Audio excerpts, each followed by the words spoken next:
Lady Astor presents the Screen Guild Players.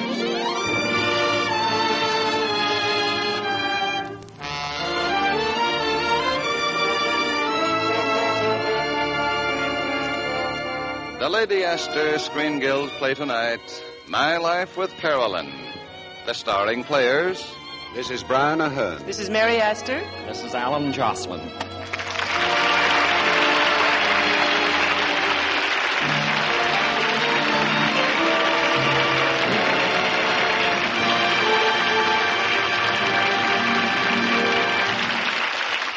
Tonight, Lady Astor presents the Screen Guild Players and RKO Radio Pictures' delightful comedy of marital hijinks, My Life with Carolyn. It stars Mary Astor as Carolyn, Brian Aherne as her long-suffering husband, Anthony, and Alan Jocelyn as the other man. The Lady Astor Screen Guild Players in My Life with Carolyn.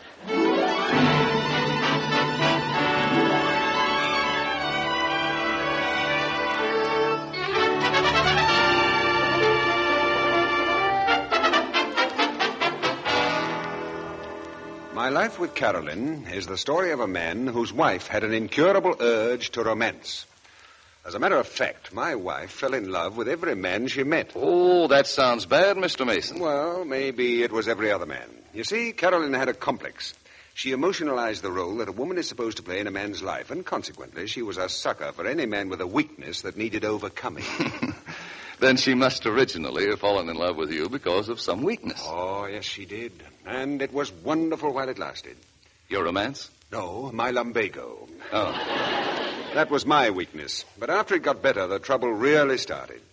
But nothing daunted, I evolved a little stunt that eventually enabled me to cure my wife completely. Completely? Completely. She'll never again think that she's in love with another man. Well, tell us, how did you work it? Oh, my trick was quite simple. You see, whenever Carolyn went away on a vacation, she always fancied herself in love with some man who seemingly needed her. And I could always expect a wire saying she was flying back to see me. But last winter, I pulled the trick that cured her. Counting on the element of surprise, I flew to her. It was while she was vacationing in Miami with her father. I was working in my New York office. Mr. Mason. Yes? Your father-in-law is calling you from Miami, Florida. Oh, put him on. Hello, Father. Anthony, did you get a wire from Carolyn saying that she was flying to New York to see you? Yeah, just now. When's she leaving? Not till tomorrow morning. Fine. I think I'll beat her to the punch. I'll take the plane for Miami this afternoon. Good idea. Who is it this time? Oh, a sculptor named Paul Martindale. They were dancing the other night, and he fainted. That got her. Then he convinced her that she could be his inspiration, the guiding light that will lead him to artistic glory. Unquote. So now she wants to be a guiding light, eh? Remember last time when it was a poet and she was a torch in the wilderness? Yeah, seems your daughter is very inflammable. Well, that's my life with Carolyn. Thanks for calling, Father. Hold the fort for me. I'll arrive in a few hours. Cleared for action.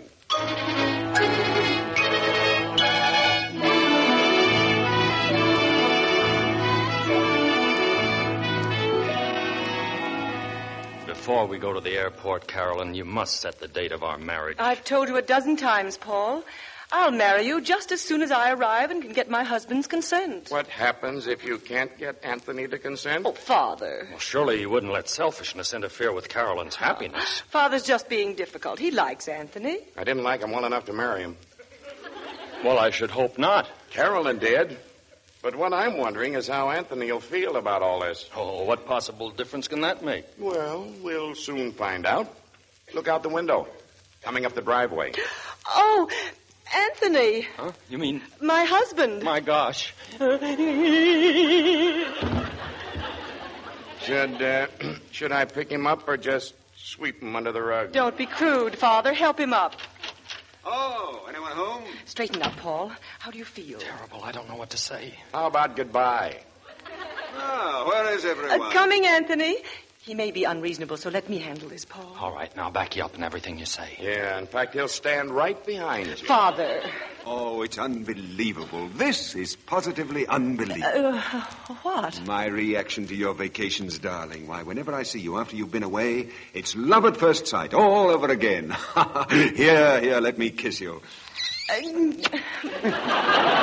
Anthony! We're not alone. Huh? Oh, hello, Father. Oh, hello, Anthony. This is Paul Martindale. Oh, hello, Mr. Martindale. I'm sure you don't object to seeing a man kiss his wife, do you? Well, yeah, I mean, no.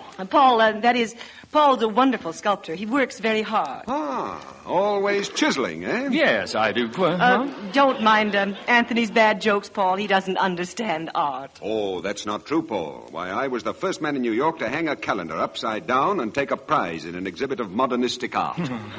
I think I see what you mean. Well, are you married, Paul? Well, no, not yet. Oh, you mean you're going to be? Well, I think so. At least, I hope so. Of course you are, Paul. Thank you, Carolyn. Paul's engaged to a married woman. He is? Brave man. I hope her husband's a poor shot, Paul. A poor... You think he might shoot me? Well, you can never tell about husbands. That new lipstick tastes much better, dear. Anthony. Well, I hope her husband is more broad-minded than I, but just in case he isn't, what flowers would you prefer, Paul? Well, I like chrysanthemum. Are you a good shot? Well, hate to boast, and I probably slipped a little, but I used to be the best shot at the Rod and Gun Club. Oh, boy, how I used to bag those ducks. Ducks? What happened? Did I say something? Well, Paul's allergic to water. Water? Where's the water? Nowhere. It's suggestion. You know, psychology. No, as a matter of fact, I don't know psychology. Well, then that's it, all right. You see, you mentioned ducks. Ducks suggest water, and water makes Paul faint. Isn't it simple? What happened? Where am I? You're right here among friends. It seems I mentioned that I was a duck hunter. I better not say that again, or he'll start bouncing. Well, one of you help me lift him up. I picked him up the last time.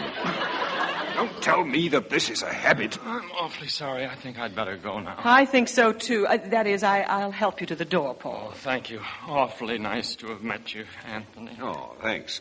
Hurry back, Caroline, sweetie. Yes, dear. Coming, Paul? Do you suppose Anthony knows about us? Oh, how could he? He looked awfully suspicious, and the way he talked about shooting, I didn't like that. I can't help it if I'm sensitive. An artist must be. I know, Paul. And I deeply resent the idea of your being under the same roof alone with him. Don't worry. I'll tell him about us the moment I go back in. Yes, don't. Oh, but I thought you wanted... Yes, but if Anthony doesn't agree to free you, what if he comes to my place and shoots me? Oh, Anthony's very conservative. He wouldn't dream of shooting you before I called you. It wouldn't be polite. Oh, well, I suppose it's something to know that you'll be murdered politely. As a matter of fact, I think it's very romantic. Yes, but I'll be politely dead, too, you know. Well, in that case, I'll go into deep mourning for a year. Yes, that'll teach him a lesson. Certainly will. I bet he'll think twice before he shoots another man over me. Shoots another... Oh, dear. There he goes again. Now what did I say?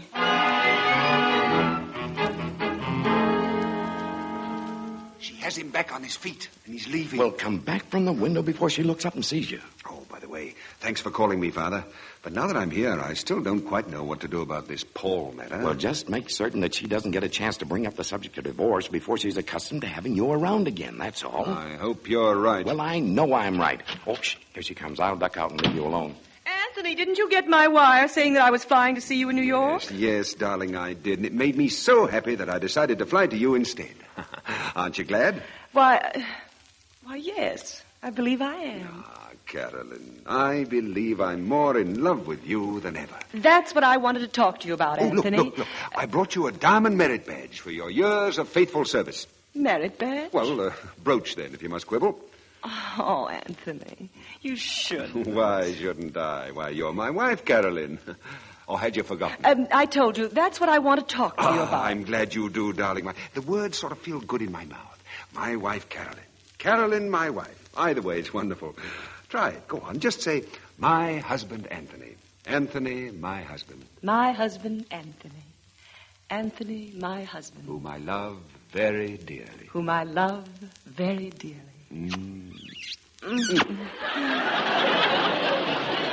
Thank you, my dear. Well, now that we're getting reacquainted, I better skip upstairs and shave, so the next kiss will be a little smoother. Oh, but Anthony, I didn't tell you about... Tell me later, darling, when the lights are out and we're all snugly. Oh, Anthony... Well, darn it, I tried.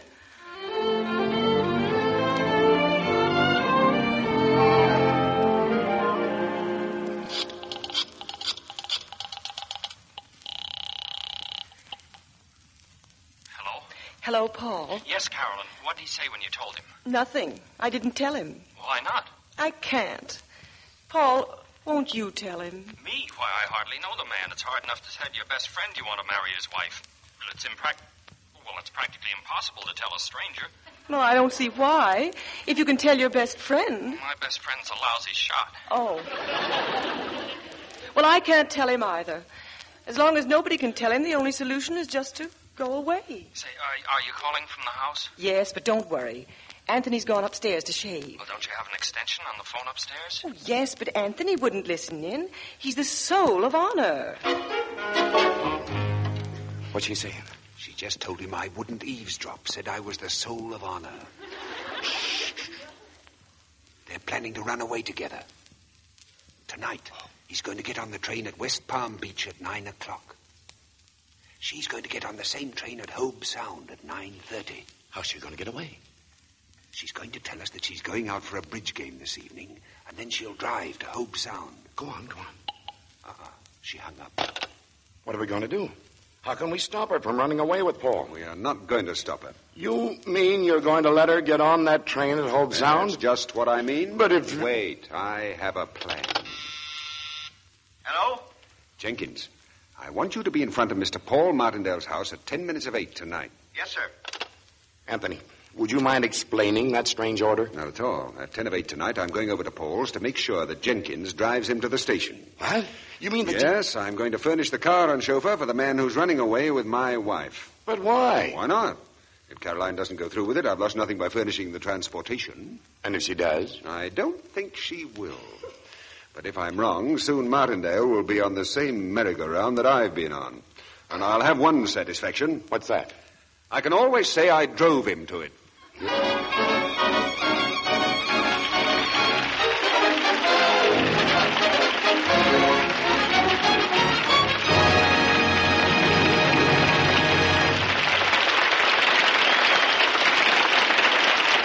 The second act of the Lady Esther Screen Guild play will follow in just a moment.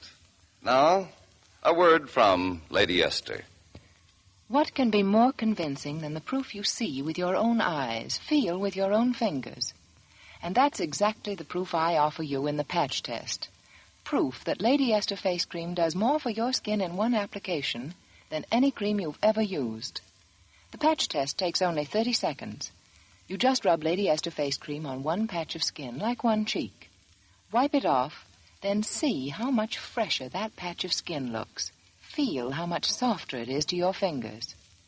Now, I don't ask you to take my word for a thing. All I ask you to do is let one application of Lady Esther face cream either prove or disprove every claim I make for it. I ask you to see the results you get at once, not a week or a month from now, but after the very first application. You see, Lady Esther face cream is different, because this one cream alone does the 4 most important things your skin needs. First, it thoroughly cleans your skin. Second, it softens your skin, loosens and absorbs the dry flakes. Third, it helps nature refine the pores. And fourth, it leaves a smooth, perfect base for powder. Now, please don't go out and buy a large jar of Lady Esther face cream. The smallest size jar is all you need to make the patch test. All you need to see for yourself that Lady Esther 4-purpose face cream does things for your skin that no other face cream has ever done before. And the patch test proves it.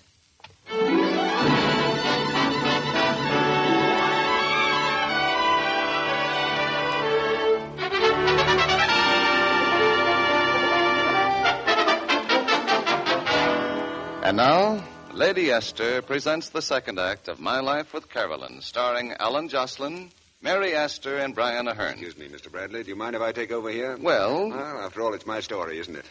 It was I who cured Caroline of her romantic failings. It was I who let her go unmolested to Hobe Sound. And it was I who sent my chauffeur, Jenkins, over to wait in front of Paul Martindale's house and drive him to the station. It was also I who went to call on Paul that evening to make sure he would go with Jenkins. That's me knocking at his front door. Mr. Paul Martindale at home? No, sir, I'm afraid he's not. Oh, I'm sorry to contradict you, but if you go into the living room, I think you'll find him looking out of the window. Oh, in that case, please follow me, sir. Mr. Anthony Mason to see you, Mr. Martindale. Tell him I'm not in. Oh, well, what do you say we have a little chat until you come back? Now, look, You surprised to see me? No, that is, no. Well, a lovely little place you have here. Aha, what's this I see before me? A dagger? Huh? Oh, yes, I got that in Mexico. It's very old. Aha, intriguing, isn't it? Yes, very. Yes, I wonder what stories it could tell. Revenge on jealous husbands and unfaithful wives. Here, what's written on it? It's in Spanish. Could you translate it for me? Well, it says, do not draw me except to avenge your honor. Do not replace me except with satisfaction. How very right. As a weapon of revenge, the revolver is a poor substitute for the dagger. Don't you think? No, that is, I really hadn't given it much thought. But you should. I should? Why, certainly. A man who's engaged to a married woman needs to consider every angle. He does? Yes. Have you ever thought of suicide? Well, no. Should I? Why, by all means. It might save you from getting killed. Oh, by the way, does the husband know yet that you intend to marry his wife? I don't know. He probably does. Those are difficult secrets to keep. But did you... well, nobody could tell him. Oh, no. I really ought to explain my presence here, Paul. Carolyn has gone... Mr. Mason, I don't know what you think, but it isn't true. She's gone out for the evening. What I was going to say was that since she's gone out and we're neighbors, I thought I'd make a friendly call. Perhaps you'd offer me a drink. Look, Mason, I'm awfully sorry, but I have to tear myself away. As a matter of fact, my train... Train? Oh, why didn't you tell me, my dear fellow? I might have made you miss it. What time does it leave? 9 o'clock from West Palm Beach. 9 o'clock? Good heavens, man, you'll never make it. Huh? Why not? It's 15 of 9 now. Why, you'll have to get on at Hobe Sound. No, I couldn't do that. Oh, why, certainly you can. Lots of people get on the train at Hobe Sound. My chauffeur's outside. I'll have him drive you there. No. Oh, yes, I will. Why, it's the neighborly thing to do. What's your man's name? Muirhead. Muirhead? Muirhead? Yes, sir? My chauffeur's driving Mr. Martindale to the station, Muirhead. Put his bags in my car and send my chauffeur in, will you? But, Mason, you... Oh, now, do as I say, Muirhead.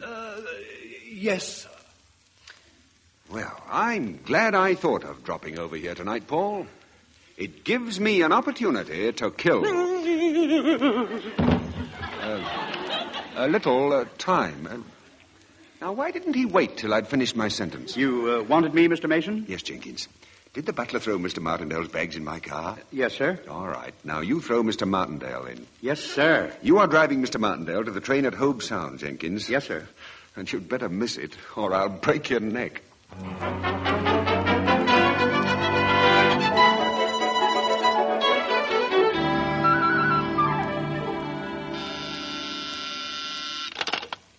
Yes? Jenkins speaking, Mr. Mason. Did Mr. Martindale miss his train? Yes, sir. I just took him home, sir. Alone. Thanks, Jenkins. That's all for tonight. What'd he say? Paul's home again. With or without Carolyn? Without. By now, of course, Carolyn has gotten off the train at the next stop after Hobe Sound and is on her way back to town. Well, I'd better hurry over to Paul's house or I'll miss the fun when she arrives. But Carolyn won't go to Paul's. Oh, yes, she will.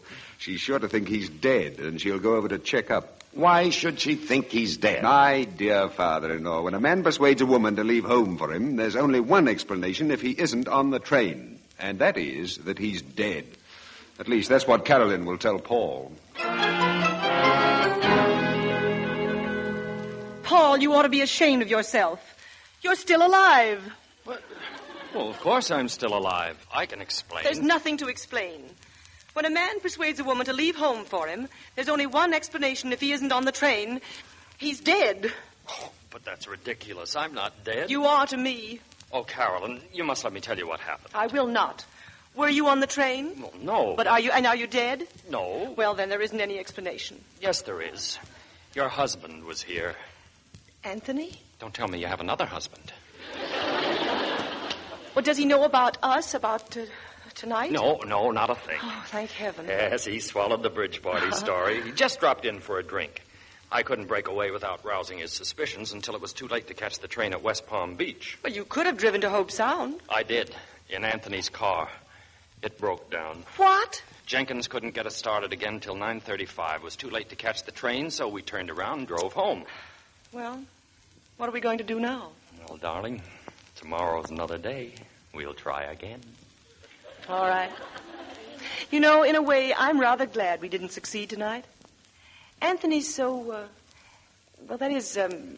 he roused my curiosity this afternoon. Oh, about what? I don't know. He's going to tell me when the lights are out. Carolyn, you're not going to spend the night under the same roof with your husband. I guess I shouldn't. Certainly not. But darn it, I can't resist him. He can always rouse my curiosity. Oh, but Carolyn. I beg pardon, sir. Get out in your head. I'm about to tell Mrs. Mason something that's very important. Begging your pardon, sir, but I'm about to tell you something very important, too. Well, hurry up. What is it? Mr. Mason is here to see you, sir. What? Oh! There he goes again. Muirhead, would you mind taking Mr. Martindale's head out of the ashtray? Certainly, madam. Well. Apparently I arrived just in time to do a little heavy lifting. I can explain everything, Anthony. Explain what? Now, wait till I get Paul on the couch. There, now. How do you feel now, Paul? Terrible. My goodness, your hair has turned gray just like that. What did it? Worry? No, cigar ashes. Well, Paul, thanks for keeping my wife company. We better go home now, hadn't we, darling? I guess we had. I'll call you in the morning, Paul. No, you won't. Why not? Because you're not leaving here. Mason, I might as well tell you, I love Carolyn. Well, that's very flattering. Oh, Paul, keep still. I won't keep still. I'm going to tell Anthony all about us. I'm going to tell him that you're the married woman I'm engaged to, and I'm going to tell him that we were going to run away together. Only you missed the train. Yes, only I missed the train. How did you know? Anthony, then you knew all about us? Well, You knew I was going to run away with Paul, and you didn't even try to stop me? Anthony Mason, you've just been playing cat and mouse with us. Yes, what am I, a man or a mouse? A mouse. Carolyn. I hate Anthony, but I despise you. Letting him fool you into missing the train. Darling, you're getting awfully dramatic. Oh, I don't care. I'd fallen in love with you all over again. When Paul didn't get on the train, I was glad. When you came in just now and were so sweet and dumb and unsuspecting, I felt terrible. I wanted to have you take me in your arms, and I was going to tell you everything. But now I hate you. I'm going home and pack my things and go away. I'm going to get a divorce. Ow! Carolyn, what happened? Oh, I fell down. Oh, darling. Did you hurt yourself? Yes. Oh, darling, don't cry, please. Oh, darling. go away. I hate you. Oh, I'm sorry. It was the last thing in the world I wanted you to do. It's just that I didn't think you were quite right about your feeling for Paul. I only wanted you to be very sure that you'd be happy. How can I believe you? How can I believe anything you ever do or say again? How do I know you really love me? Well, think, darling. Just think. This has been quite a bit of trouble, you know, and a lot of anxiety for me. There must have been a reason I thought the trouble was worth taking. Oh, Anthony. Anthony? Yes, dear? What were you going to tell me tonight? I promised to tell you when the lights were out, and we were all snugly. Well, lights are all out at home, Anthony. Are you cured of Paul? I'm completely cured of all men except you, Anthony. Ah, that's what I've been waiting to hear you say. Shall we go home and get snugly? That's what I've been waiting to hear you say.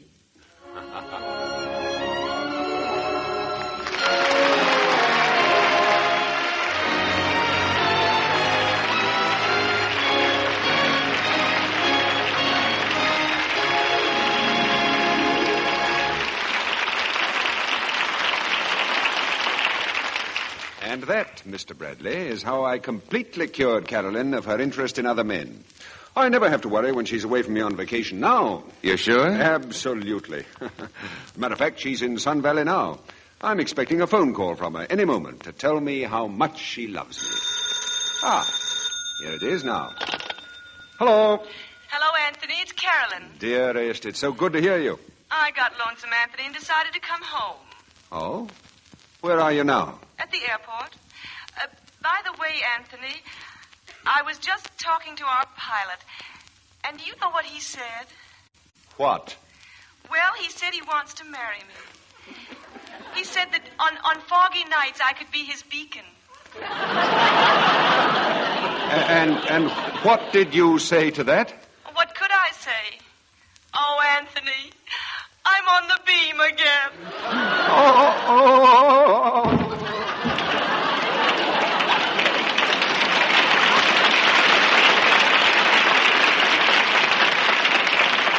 And now he's fainted. Well, we're right back where we started, which is as good a place as any to finish. Music, Maestro, please.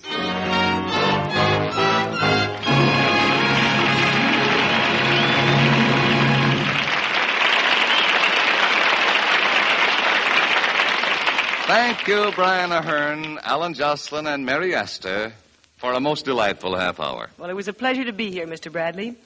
We know how much this radio program contributes to the Motion Picture Relief Fund and its country house. And we all feel it's a great privilege to share in that work. And now, before we tell you about next week's show, here's a word from one of America's best-known beauty authorities, Lady Esther. Thank you, Miss Astor. Ladies, one word tells you all you need to know about Lady Esther Bridal Pink Face Powder. And that word is radiance. There's no mistaking the radiance this new shade of face powder gives you. It's the radiance of a bride on her wedding day. A fresh, young look that I know men especially admire, for so many of them have commented to me about it. Bridal Pink has certain elusive qualities you won't find in any other shade of powder. It seems to wake up your entire appearance, make you look sparkling and alive. It gives new beauty and depth to your eyes. Many women say it even makes their features look smaller and daintier. It doesn't matter whether your hair is blonde, brunette, auburn, or brown. Lady Esther Bridal Pink is intensely flattering to almost every skin it touches. This powder isn't blended in the usual way.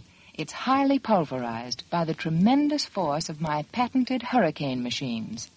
It's pulverized so fine, it feels light as a summer breeze on your skin. Yet it completely covers tiny lines and blemishes. And it clings hour after hour, always fresh and lovely, as though just applied. Decide right now to make a radiant transformation in your appearance. With a jar of Lady Esther four-purpose face cream and a box of Lady Esther Bridal Pink face powder, you're ready to present a new face to the world.